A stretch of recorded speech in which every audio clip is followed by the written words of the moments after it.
నిమజ్జనం పరమార్థం. నిమజ్జనం అంటే కలవడం లేదా కలపడం.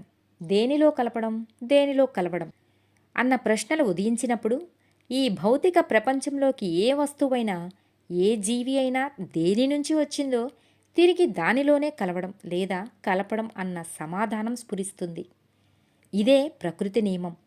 సకల జీవరాశుల్లోనూ ఉన్నది ఆ పరమాత్మే కనుక మనము ఆయన స్వరూపమే. సూర్యుడు ఒకే చోట ఉన్న ఆయన కిరణాలు మొత్తం సూర్య కుటుంబమంతా వ్యాపించి ఉంటాయి. అంటే అంతటా ఆయన ఉన్నట్టే. అదేవిధంగా భగవంతుడు కూడా ముల్లోకాల్లోనూ వ్యాపించి ఉన్నాడు. అందువల్ల మనమంతా నేను అనుకునే భావనకు అసలు నిర్వచనం ఆయనే.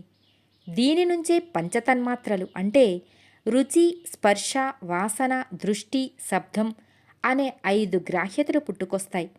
వీటి నుంచే పంచమహాభూతాలు పుడతాయని తెలిపే ఉపనిషత్ సారాన్ని భగవంతుడు గీతలో స్పష్టంగా చెప్పాడు.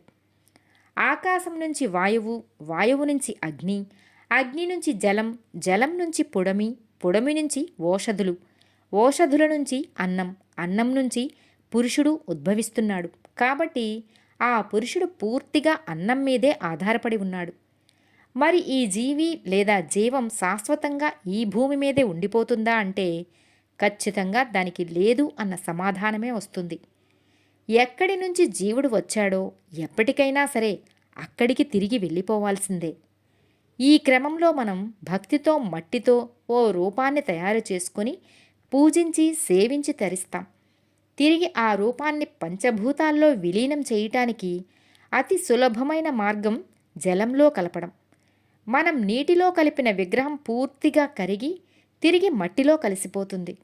ప్రతి సంవత్సరం మనం ఇదే విధంగా మట్టితో విగ్రహాన్ని తయారు చేసుకుంటున్నాం, పూజించుకుంటున్నాం. తర్వాత మళ్ళీ నిమజ్జనం చేస్తున్నాం. కానీ మనలో ఉన్న భక్తి మాత్రం ఆజీవన పర్యంతము అలాగే నిలిచిపోతుంది. ఆత్మకు నాశనం లేదు.